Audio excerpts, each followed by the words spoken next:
সুপ্রিয় ছাত্রছাত্রীবৃন্দ, আসসালামু আলাইকুম। আশা করি তোমরা ভালো আছো। আজকে আমি মাস্টার্স ফাইনাল ইয়ারের organic synthesis and reaction mechanism এর প্রথম চ্যাপ্টার অর্থাৎ মলিকুলার অ্যান্ড ফ্রন্টিয়ার অরবিটালস এর একটি গুরুত্বপূর্ণ অংশ অর্থাৎ ফ্রন্টিয়ার মলিকুলার অরবিটাল নিয়ে কথা বলব।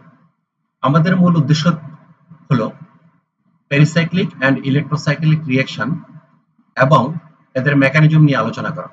সেই ক্লাসটি অর্থাৎ সেই লেকচারটি বুঝতে হলে আমাদের আজকের লেকচারটি খুব গুরুত্বপূর্ণ অর্থাৎ ফ্রন্টিয়ার এন্ড মলিকুলার অরবিটাল বিষয়টি বোঝা অত্যন্ত জরুরি। তো আসো প্রিয় ছাত্রছাত্রীরা, আজকে আমরা শুরু করি। সেটা হলো প্রথমে আমরা ফ্রন্টিয়ার মলিকুলার অরবিটাল পড়তে গেলে একটা অণু নিয়ে সরাসরি কথা বলি। সেটাকে বলা হয় সেটা হলো তোমার CH2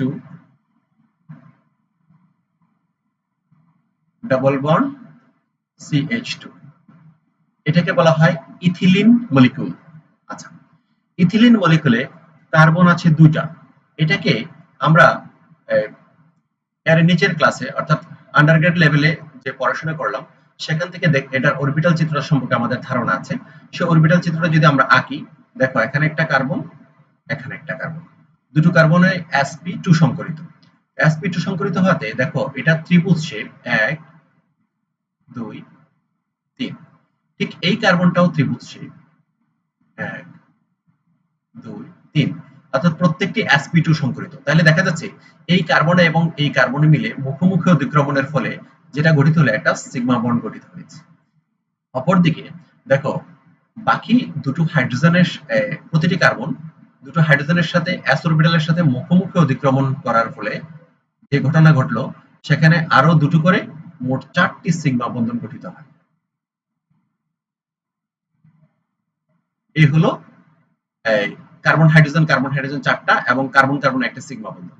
আমাদের এটা পড়ার বিষয় না, আমাদের পড়ার বিষয় হলো মূলত আনহাইব্রিড যে অরবিটাল গুলা সেইগুলা নিয়ে আমাদের একটু পড়ার আলোচনার বিষয়।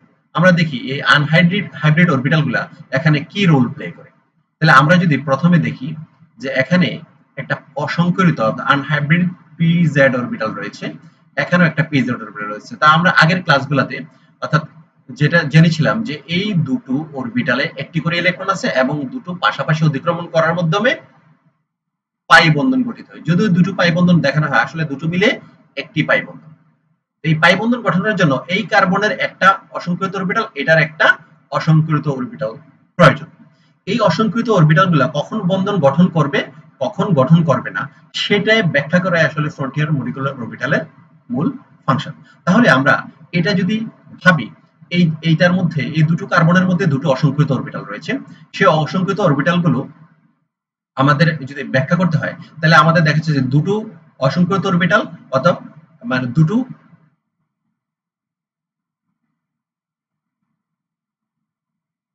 ψ1 এবং ψ2 দুটো অংশে বিভক্ত হয়।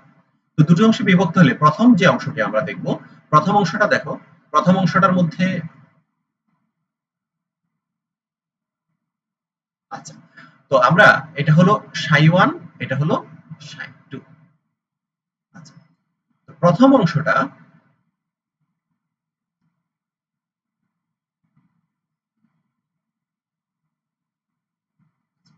প্রথম অংশটার মধ্যে দেখো আমাদের এই প্রতি এখানে দুটো কার্বনের জন্য দুটো অসংকৃত অরবিটাল রয়েছে, সেই অরবিটাল গুলো আমরা একটু এঁকে নিই।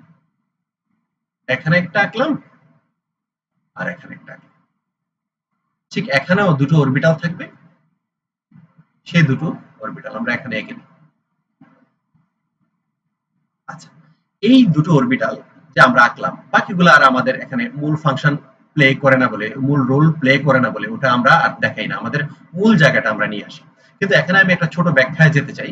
সেটা হলো দেখো আমরা যখন কোনো অরবিটাল গুলো এখানে ফ্রন্টিয়ার মলিকুলার অরবিটাল অথবা ইলেকট্রোসাইক্লিক অথবা পেরিসাইক্লিক রিঅ্যাকশন গুলো আমরা পড়তে যাব, তখন দেখব যে এখানে অরবিটাল গুলা এইভাবে কেউ কেউ এইভাবে প্রেজেন্ট করে থাকেন, এখানে একটা প্লাস এখানে একটা মাইনাস চিহ্ন দ্বারা, অথবা কেউ কেউ এরকম করে প্রেজেন্ট করে থাকে।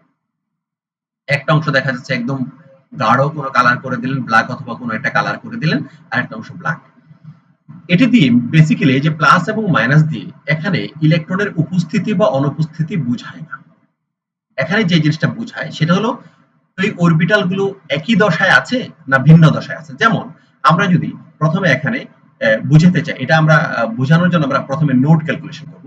তো আমরা আগে বুঝে নেই যে এই প্লাস মানে ইলেকট্রনের অনুপস্থিতি বা মাইনাস মানে ইলেকট্রনের উপস্থিতি, এটা নয়, বরং প্লাস মানে আরেকটা প্লাস অরবিটাল একই দশায় আছে এবং মাইনাস মানে আরেকটা মাইনাস অরবিটালের অংশ একই দশায় আছে, এরকম বুঝায়। আর প্লাসের সাথে মাইনাস, মাইনাসের সাথে প্লাস কখনো মিলে না।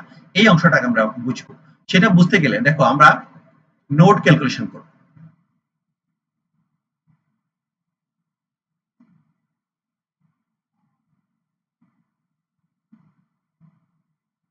আচ্ছা, নোড ক্যালকুলেশন করতে গেলে প্রথমে সাই 1 এর ক্ষেত্রে চিন্তা করি। সাই 1 এর ক্ষেত্রে n ইকুয়াল টু হলো 1। তাহলে ফর্মুলাটা হলো সাই 1 এর ক্ষেত্রে n ইকুয়াল টু 1। ফর্মুলা হলো দেখো n মাইনাস 1। তাহলে n মাইনাস হলে এখানে যেহেতু n এর মান 1 হয়, 1 মাইনাস 1 ইকুয়াল টু 0। তাহলে এখানে number of node 0, number of node 0, তার মানে এখানে নোড 0। এখন প্রশ্ন হলো স্যার নোডটা কি? সেটা আমরা বোঝানোর জন্য অরবিটাল গুলো আগে প্লেস করি। দেখো এখানে এখানে আমরা যদি অরবিটাল গুলাকে এইভাবে দেখাইতে চাই, দেখো এখানে দেখা যাচ্ছে যে একটা পজিটিভ চার্জ দিলাম আর এখানে একটা পজিটিভ চার্জ দিলাম, অনুরূপভাবে এখানে একটা নেগেটিভ চার্জ দিলাম, এখানে একটা নেগেটিভ চার্জ দিলাম। কি মিন করে? দেখো আমরা বললাম যে এখানে একটা নোড নাই, অর্থাৎ নোড 0। সাই 1 এর ক্ষেত্রে নোড 0। তাহলে সাই 1 এর ক্ষেত্রে যখন নোড 0 আমরা ক্যালকুলেশন করে পাই, তার মানে এখানে কোনো মিরার রাখা যাবে না। মিরার রাখলে এটা দেখা যাচ্ছে উল্টা ছবি দেখায়। যেমন আমি এখানে আরেকটা ছবি আঁকতে চাই তোমাদের জন্য। সেটা হলো যেমন এখানে যদি আমি একটা জ্বলন্ত ক্যান্ডেল রাখি, ধরেন এখানে একটা জ্বলন্ত ক্যান্ডেল রাখলাম, আর এখানে যদি আমরা একটা মিরার রাখি, তাহলে মিরারটা এটার উল্টো প্রতিবিম্ব দেখাবে। অর্থাৎ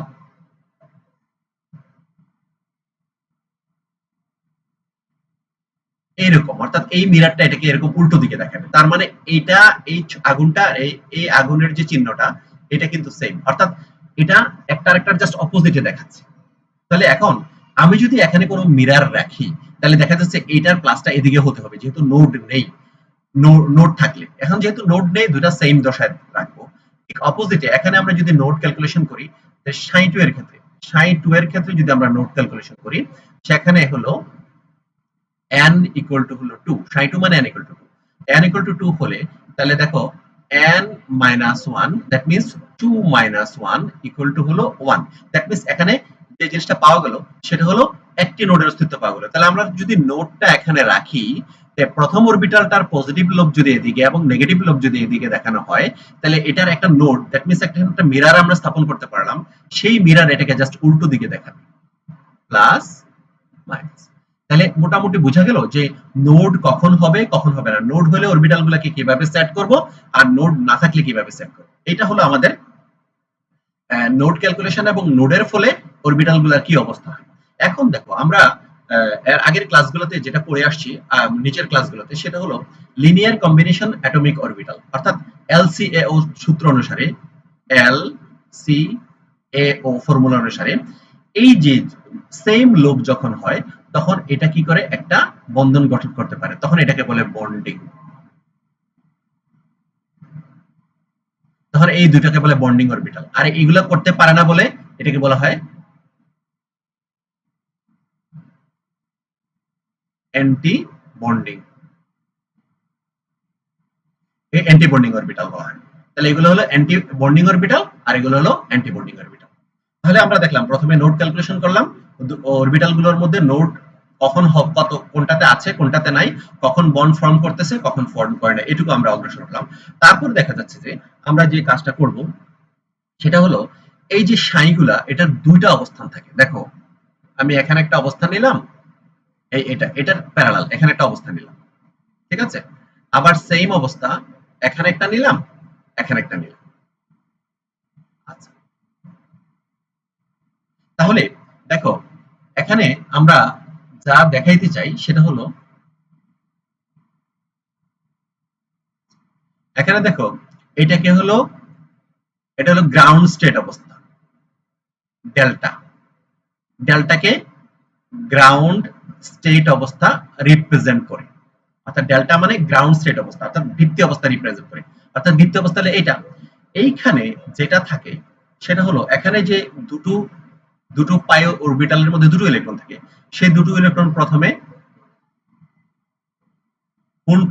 হুন্স ল ফলো করবে। তার মানে নিচের স্তরে প্রথমে দুটো ইলেকট্রন একই স্তরে একাধিক ইলেকট্রন আমরা দিয়ে এটা ভর্তি হলে উপরের স্তরে যেতে হবে। যেহেতু আমার ইলেকট্রন আছে দুইটা, অতএব উপরে কোনো ইলেকট্রন নাই। না থাকার কারণে, এখন না থাকার কারণে সেটা হলো আহ, সেটা হলো এই অংশটাকে বলা হয় হোমো।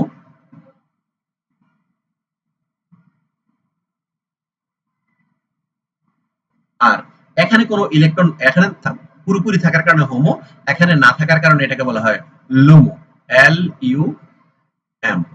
এখন আমরা আসি হোমো আর লোমো দিয়ে কি বোঝায়। Homo,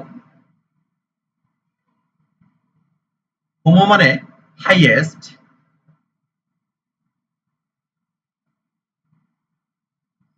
highest occupied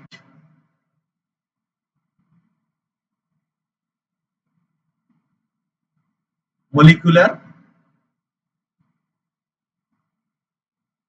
orbital.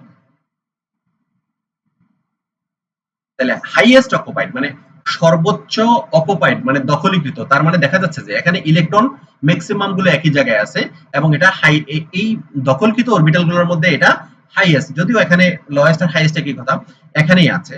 এখন আমরা দ্বিতীয় টার্মটা লোমো দিয়ে কি মিন করে, LUMO, এটা হলো লোয়েস্ট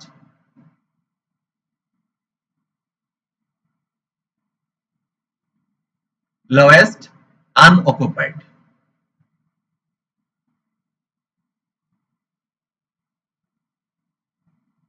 মলিকুলার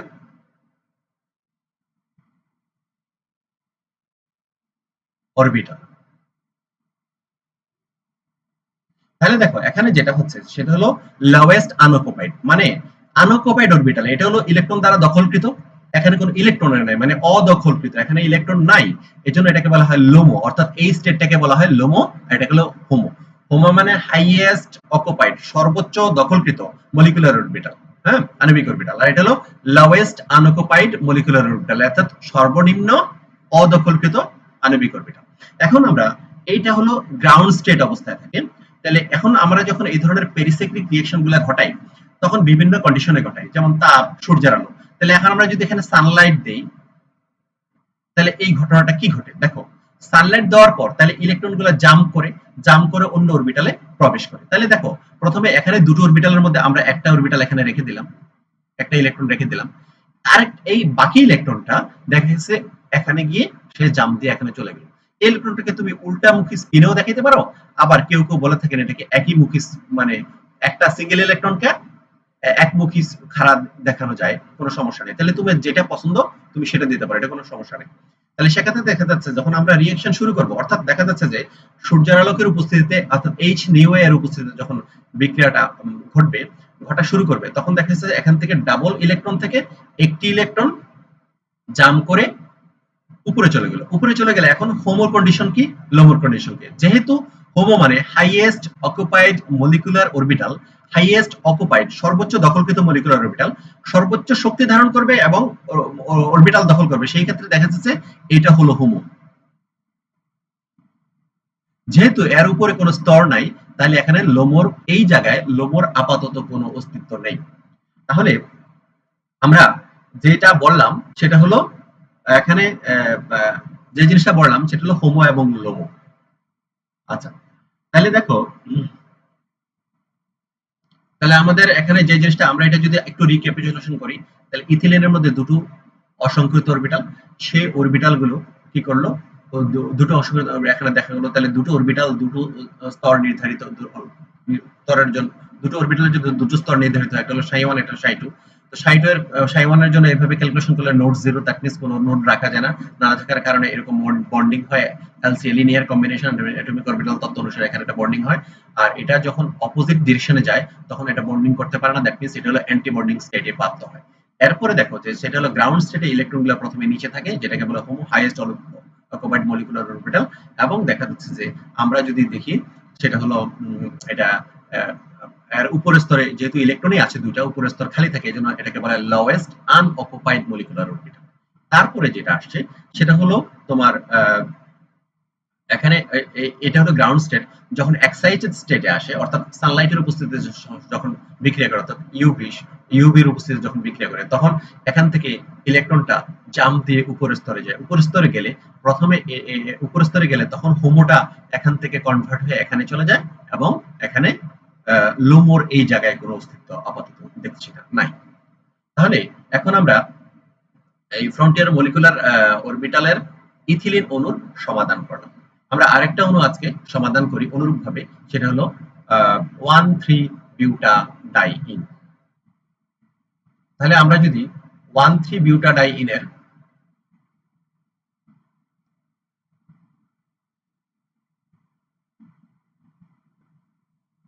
আচ্ছা 1,3-বিউটাডাইনের ক্ষেত্রে করি, তাহলে দেখো 1,3-বিউটাডাইনটা লিখতে হলো এরকম,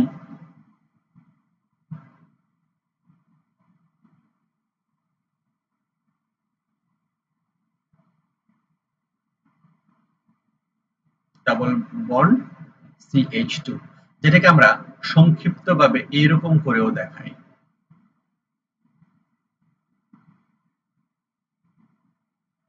তাহলে 1,3-বিউটাডাইনের যেহেতু চারটা কার্বনের মধ্যে চারটা অসংকৃত অরবিটাল রয়েছে, তাহলে সাই চারটা দাঁড়াবে। তাহলে আমরা একটু সাই চারটা লিখে ফেলি।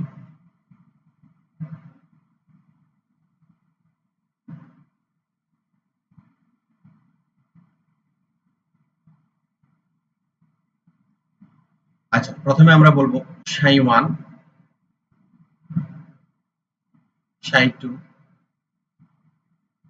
সাই 3, সাই 4। এখন আমরা চারটার মধ্যে অরবিটাল গুলো আমরা দিয়ে ফেলি। আচ্ছা, প্রথমটার জন্য নোট ক্যালকুলেশন করি সাই 1 এর জন্য। তাহলে সাই 1 এর জন্য যদি আমরা নোট ক্যালকুলেশন করি, এখানে সাই 1 ইকুয়াল টু এখানে n ইকুয়াল টু হবে হলো 1।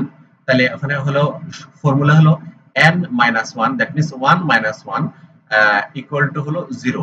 দ্যাট মিন্স এখানে নোট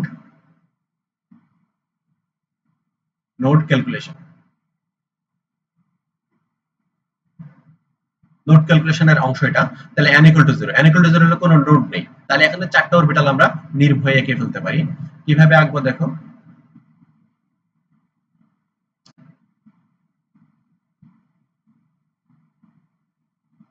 1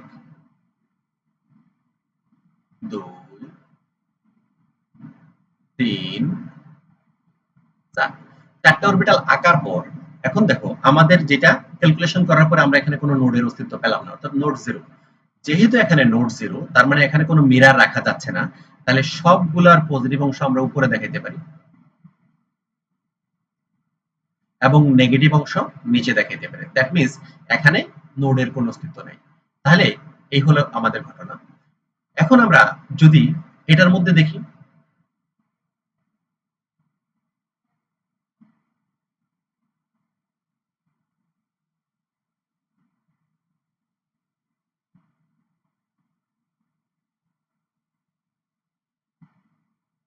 এখন আমরা সাই 2 এর ক্ষেত্রে নোট ক্যালকুলেশন করি।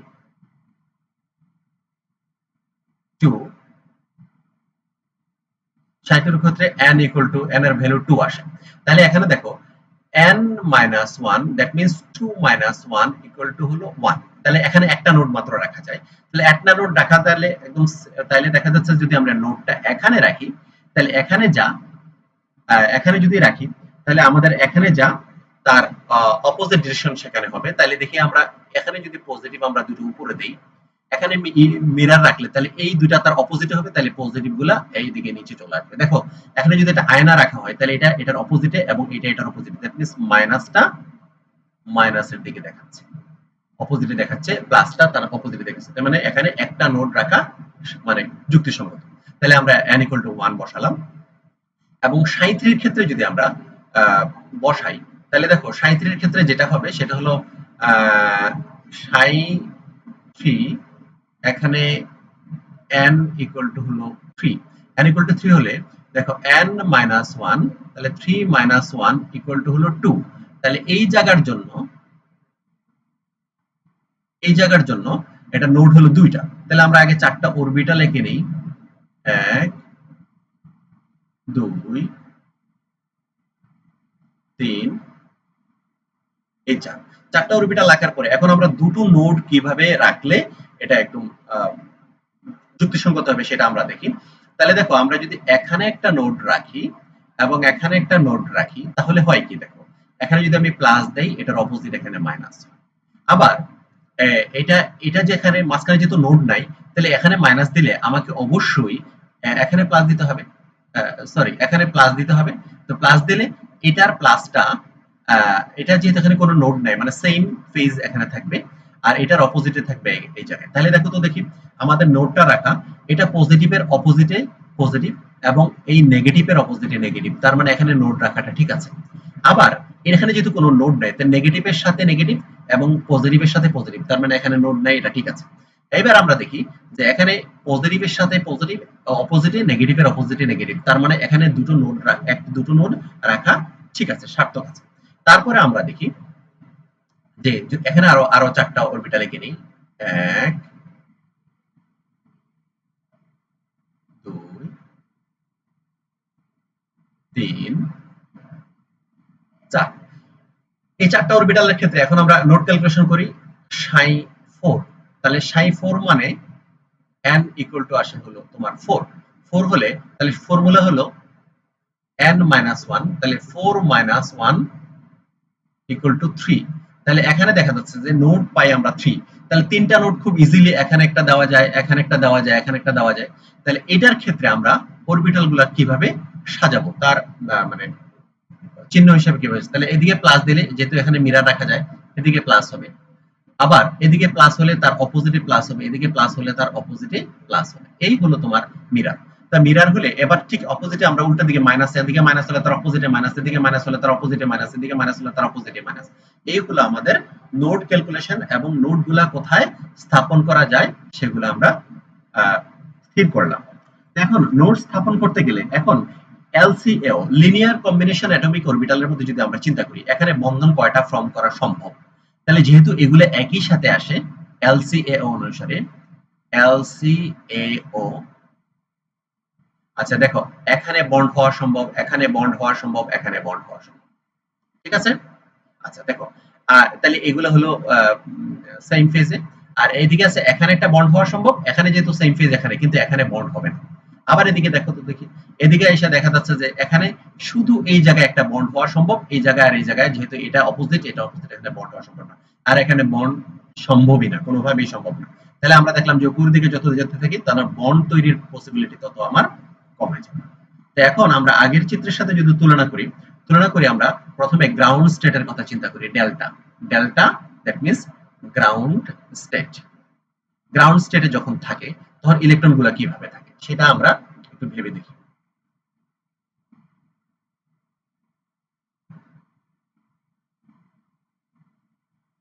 আচ্ছা সেটা যদি আমরা ভেবে দেখি, দেখো গ্রাউন্ড স্টেটের মধ্যে ইলেকট্রন গুলা আমাদের প্রথমে এখানে চারটা ইলেকট্রন আছে, চারটা ইলেকট্রনের মধ্যে একই জায়গায় দুটো ইলেকট্রনের বেশি দেওয়া যায় না, আমরা জানি কুন্ডের নীতি অনুসারে। এই দুটো ইলেকট্রন সাই 1 এর ক্ষেত্রে, সাই 2 এর ক্ষেত্রে আইসাও এখানে দুটো ইলেকট্রন থাকলো। এবার আসো সাই 3 এবং সাই 4, এখানে কি খবর দেখি আমরা। এখানে দেখো যেহেতু চারটা এখানে ইলেকট্রন আছে, একটা দুইটা তিনটা চারটা, চারটা পাই অরবিটালের মধ্যে চারটা ইলেকট্রন আছে, চারটা দিয়ে দিলাম কারণ হুন্ডের নীতি অনুসারে প্রথমে আমরা হুন্ডস রুল অনুসারে প্রথমে দুটো দুটো করে ইলেকট্রন দিয়ে দেবো। তো দিয়ে দেওয়ার পরে আর কোনো স্তরে কোনো ইলেকট্রনের অস্তিত্ব নেই। এই জায়গায় হোমোকে লোমোকে, হোমো হলো হাইয়েস্ট অকুপাইড মলিকুলার অরবিটাল, তাহলে সর্বোচ্চ দখলকৃত মলিকুলার অরবিটাল হাইয়েস্ট লেভেলে আছে এইটা, এর জন্য এটাকে আমরা এখানে বলবো H O M O homo. আর এখানে দেখো আমরা যদি দেখি যে লোমো লোয়েস্ট আনঅকুপাইড, তাহলে এই দুটার মধ্যে লোয়েস্ট এনার্জি ধারণ করে আনঅকুপাইড এটা হলো লোমো, এল ইউ। তাহলে আমরা এখানে গ্রাউন্ড স্টেটে হোমো এবং লোমোর অস্তিত্ব আমরা পেয়ে গেলাম। তারপরে যেটা আমরা করব সেটা হলো সেটা হলো দেখো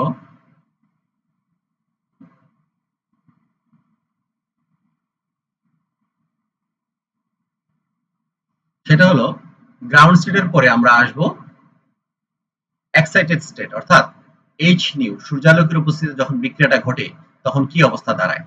এইচ নিউ অর্থাৎ এক্সাইটেড স্টেটে আসে, সেটা হলো তাহলে একটা, দুটো স্তর, তিনটা স্তর এবং চারটা স্তর।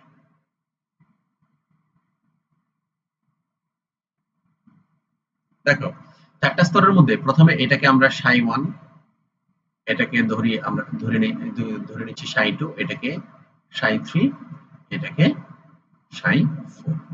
তাহলে এখন এই অবস্থায় আমরা দেখি যখন এটাকে এক্সাইটেড করা হবে, অর্থাৎ সূর্যালোকের উপস্থিতি যখন এটা উত্তেজিত হবে, ইলেকট্রন জাম্প করবে কোত্থেকে, গ্রাউন্ড স্টেট থেকে ইলেকট্রন, নিচের স্তর থেকে না, তার গ্রাউন্ড স্টেটে যে কটা ইলেকট্রন আছে তার হাইয়েস্ট লেভেলে যে ইলেকট্রন গুলো আছে এইখানে, এখান থেকে ইলেকট্রন গুলো সে জাম্প করবে। তাহলে প্রথমে নিচের দুটো ইলেকট্রন আমরা আগে থেকে দিয়ে দিই, এটা আপাতত চেঞ্জ হচ্ছে না।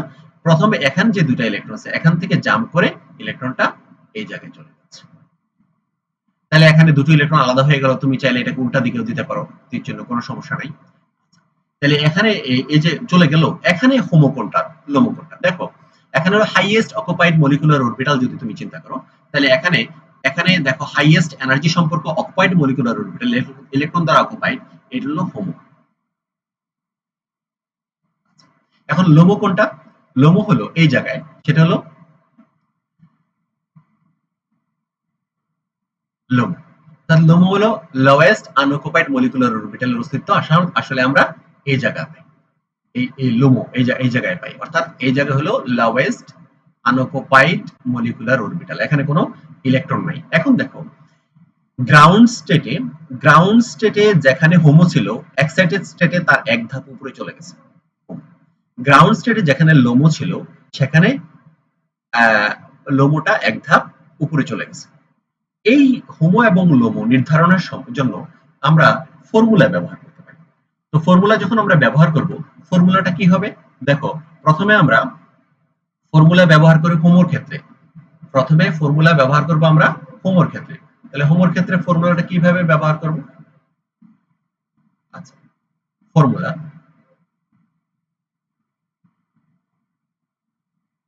ফর্মুলা ফর্মুলা যখন আমরা ব্যবহার করব, দেখো সাই, আমরা এন চিন্তা করব, সাই এনটা যখন আমরা হিসাব করব তখন দেখো এটা দুটো অংশ, দেখো এটা হলো গ্রাউন্ড স্টেট আর এটা হলো এইচ নিউ, অর্থাৎ এক্সাইটেড স্টেটে কি হয়। ফর্মুলাটা হলো দেখো এখানে হলো n বাই 2, এখানে হলো n by 2 plus 1, n by 2 plus 1। এখন দেখো আমরা যখন সাই n চিন্তা করছি, এখানে সাই n মানে কয়টা ইলেকট্রন সর্বোচ্চ এখানে প্রসেসে অংশগ্রহণ করতেছে, ইলেকট্রন প্রসেসে অংশগ্রহণ করতেছে হলো 4টা, তাহলে এখানে আসলে সাই 4টা, সাই সাই এনটা সাই 4 এ রূপান্তরিত হবে। তাহলে আমরা যদি সাই এনটা সাই 4 এ পেয়ে যাই, তো সাই 4 এ পেয়ে গেলে দেখা যাচ্ছে যে এখানে কত, এটা হবে 4/2 ইকুয়াল টু হলো 2। আচ্ছা এটা আমরা চিন্তা করতেছি হোমোর ক্ষেত্রে, হোমো হোমোর ক্ষেত্রে চিন্তা করে n/2 ইকুয়াল টু 2/2, অর্থাৎ এখানে 2 আসতেছে। তাহলে আমরা দেখতেছি হোমোর ক্ষেত্রে, আর এক্সাইটেড স্টেটে যেটা আসতেছে 4/2, এখানে n ইকুয়াল টু 4/2 আর প্লাস 1, তাহলে তাহলে এখানে আসা হলো 2/2 প্লাস 1 ইকুয়াল টু 3। তাহলে আমরা দেখি একটু মিলিয়ে দেখি যে ক্যালকুলেশনটা ঠিক আছে কিনা। যখন আমরা হোমোর ক্ষেত্রে, অর্থাৎ হোমোর ক্ষেত্রে ক্যালকুলেশন করব, তাহলে দেখো গ্রাউন্ড স্টেট যেটা অর্থাৎ ডেল্টা যেটা, সেটার ক্ষেত্রে যদি আমরা চিন্তা করি তাহলে n/2, n এর মান যদি আমরা 4 ধরি, 4টা ইলেকট্রন আছে, সেই ক্ষেত্রে আমাদের যেটা হয় 4/2 ইকুয়াল টু 2, অর্থাৎ এটা হলো সাই 2 তে অবস্থিত হোমো। আবার যদি আমরা এক্সাইটেড স্টেটে চিন্তা করি তাহলে 4/2 প্লাস n হলো এটা ফর্মুলা, তাহলে 4/2 প্লাস n ইকুয়াল টু এখানে ভ্যালুটা আসে 3। তো এখানে দেখা যাচ্ছে যে যেটা যেটা যেখানে গ্রাউন্ড স্টেটে হোমো ছিল 2, এক্সাইটেড স্টেটে সেটা সাই 3 তে চলে গেছে। এটা হলো আমাদের ক্যালকুলেশন। অনুরূপ একটা ক্যালকুলেশন আমরা করতে পারি লোমোর ক্ষেত্রে। তাহলে এখানে আবার আমরা যদি লম্বর ক্ষেত্রে এটা ক্যালকুলেশন করি। লম্বর ক্ষেত্রে ক্যালকুলেশন করি তাহলে সাই এন,